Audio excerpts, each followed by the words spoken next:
don't think we'll finish an African Cup of Nations where CAF has to release a lot of sanctions to teams publicly, like the 2025 edition. Although the tournament was great, we enjoyed ourselves. Both teams, the football was great. I think it's one of the best AFCONs for us. The performance on the pitch was concerned. We had the big players showing up playing good football. We saw all the teams also playing some excellent football. But Charlie, after the tournament, there's been so many drama against Nigeria versus Algeria had its own issues. Before the tournament ended, Samuel Eto'o had its own issues. He was sanctioned by CAF, and then Algeria sanction has come out. We are also expecting Senegal. We'll talk about Senegal, and then other conversations where this AFCON is concerned. So today's video is about the African Cup of Nations. We also talk about one Ghanaian player who has returned from injury. We'll talk about Senegal, whether indeed they've been sanctioned or not, and then we'll wrap up with other conversation. My name is Delali Frank. You're welcome to Del Soccer. If today is your first time, you're welcome to this platform. I want you to do one thing for me. Hit on the subscription button so that you can be part of this community, because I've used my life savings to buy a new microphone. So please watch my videos and share with your friends. But without wasting much time, let's get straight into it. So CAF has come out to release a statement, and they have come out to basically announce the punishment for Algeria. And we are going to talk about Algeria first. You know, when Algeria played their game against Nigeria, a game that Algeria lost, that was the knockout stage, a game that they lost convincingly.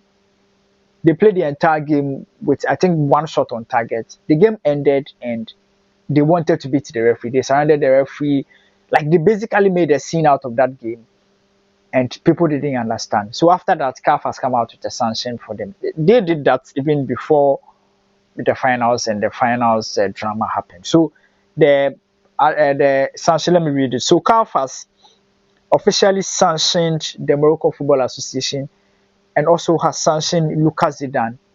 They've given him a 2-match ban or a 2-match suspension, which will be served during the 2027 African Cup of Nations qualifiers.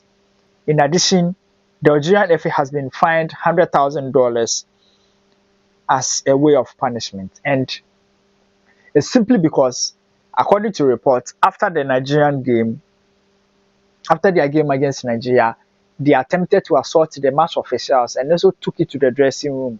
So CAF in this way has sanctioned 2 players that were involved, hugely involved. One is Zidane's son, or the goalkeeper for Algeria.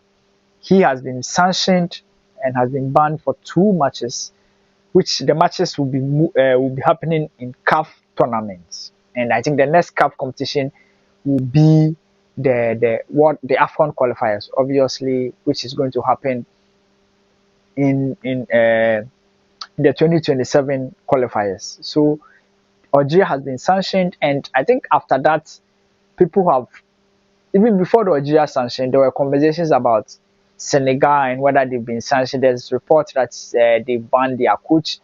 There's also reports that all the players involved has been sanctioned. So I did some research, spoke to a couple of friends, spoke to this friend, Mickey, who is one of the African football writers, and he revealed to me, and it's based on my research. So first of all, Senegal hasn't been sanctioned yet. There's been proposal to the disciplinary committee. The people that did the investigation has done the investigation, and there are possible sanctions. One of them is Senegal will most likely face sanctions. The players involved will most likely face sanctions, and their head coach, who was actively involved because he ordered his players to move, will also face sanction. But one thing that people were scared of was the fact that the coach may be sanctioned and he may miss the World Cup.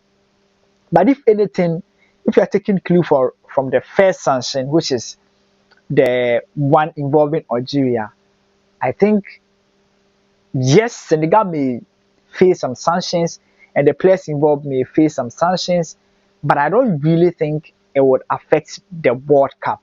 It will rather affect CAF tournaments. Do you get what I'm saying? Although what they did was severe, like to say you won't play like an AFCON game, like where the whole world is watching us. This basically, as the Ghana fans will say, you brought the image of the game into disrepute for a brief period. So I know for sure that Senegal will be sanctioned in same as Morocco. However, I don't really think the sanction will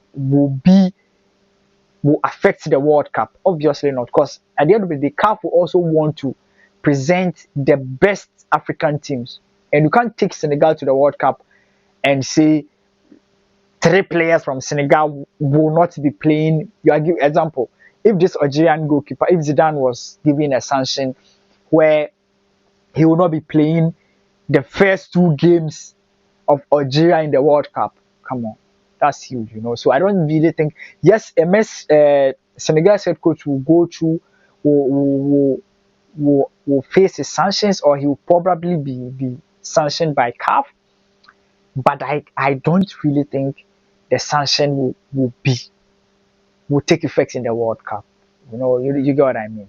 I don't really think. I really believe it will be the next African Cup of Nations qualifiers, which is fair. But what Senegal did, they will be likely be fined. Obviously, the fine will be huge, and then after that, they will also some of the players will obviously be sanctioned, and I think CAF will use them as a scapegoat. Like basically, CAF needs to let people know that you can't finish a match and say I'm not comfortable with the referee decision, so I'm walking away. You get me? We can't run African football that way. Let's talk about another thing that's I'm really happy. Daniel Kofi. This man signed for Freiburg and he tore his ACL. And in the past 3 years, he hasn't played active football. It's very painful, you know. I think after his surgery, he was coming back somewhere last year, and then during training session, he picked up another injury. But for the first time in 3 years, he trained with the first team of Freiburg, and like you can see that Ghanaians are happy. Like, and perhaps he's also coming back at the right time. A very talented footballer, played for Ghana at the African Cup of Nations in 2019, I think, Ghana versus Comoros. That game we lost, but he was one of the best players under Milo.